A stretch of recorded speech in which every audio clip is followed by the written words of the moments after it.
like to tell you about Beautifully Scarred Spa and Wellness and what it means to me. So, Beautifully Scarred basically comes from I am not my scars. My scars make me beautiful. Simply put, I am not my mistakes. I am not what I've been through. God will restore you no matter what you've been through. You are more than enough, no matter what you've been through, no matter the mistakes that you've made. So, my personal journey to Beautifully Scarred Spa and Wellness, I lost a very special person to me to domestic violence. She was killed by her son's father. And it was very hard for me because it was my oldest daughter's auntie that she never really got to meet at an age where she actually remembered. At the time, my daughter was 6 months. At the time, her son was 18 months old. And it hurt me so badly because she would always, like the guy, he stayed around the corner from my mom. So she would always walk around the corner, like when they were into it, and she would talk and she would cry. And when I say my whole pregnancy, like every time I had a doctor's appointment, she was calling to check on me and my baby. Like, she was so excited about her niece, y'all. Like, she loved her from the moment that she found out I was pregnant. Like, that was my sister. That's my forever sister-in-law. Regardless of the fact of her brother. That's my forever sister-in-law. And it hurt me so bad because she had finally got the strength to leave and he couldn't take it. So he chose to take her life. And it really broke me. It really took a lot out of me. Because I know I'm not supposed to blame myself, but I just always question myself. What else could I have done? How else could I have helped? What else should I have done? Right? So fast forward some years after that, I myself went through instances of domestic abuse. And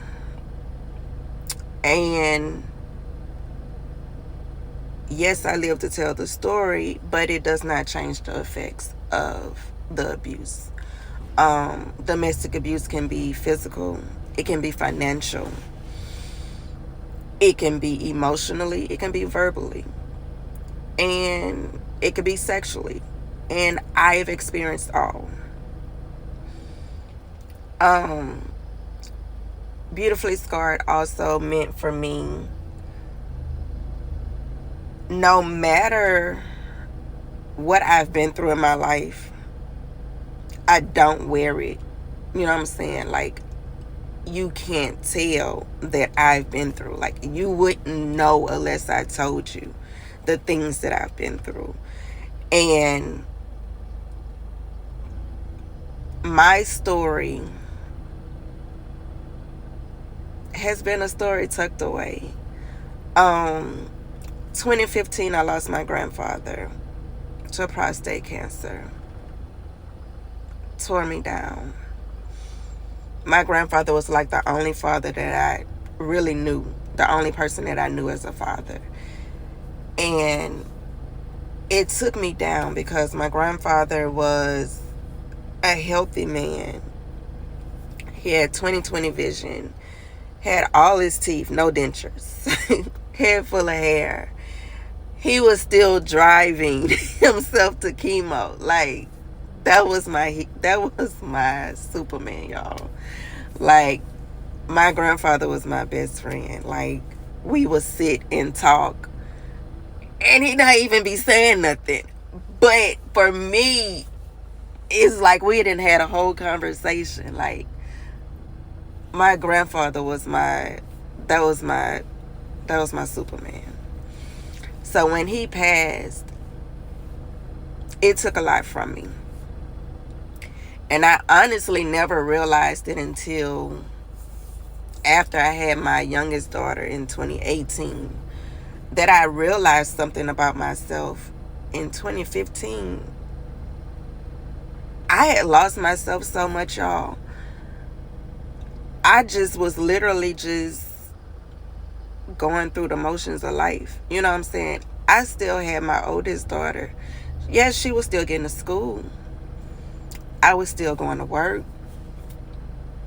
I was still cooking, all of that. I was still going to functions and things, but emotionally and mentally, I had literally checked out. I had checked out. I was not myself, and I never even realized I was in a state of depression.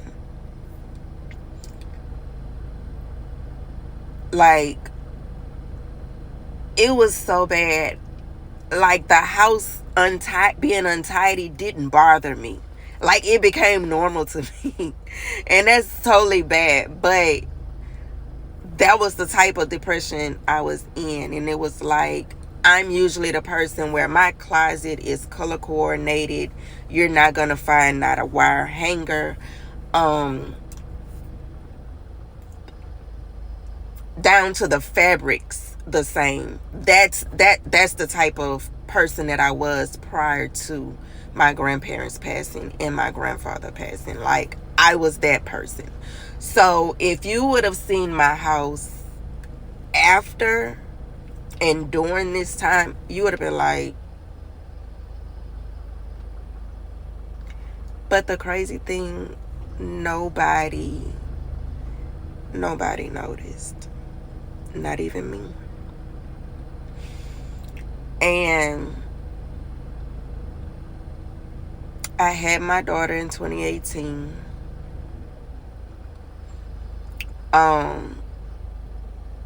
Me and her father, we worked to try to, work through things and still be functionable, And 2019, we had an incident where I completely walked away. It turned physical in the public. That wasn't our first public incident. However, this was in the public around strangers. So at that point, I said, this gotta stop. So I walked away. And on the journey, 2019, 2020 hit. 2020 is when COVID came about and the world stopped. At that point, I had no choice but to sit in myself and really come to some realizations, some understandings, and just understand why I was going through, dealing with, and, allowing things that happen. So I started to realize my childhood traumas, my adulthood traumas, that all kind of worked together to bring me to the place where I was. And I began to work on myself because, again, the world was shut down. There was nothing else I could do. We couldn't go anywhere. I couldn't work. And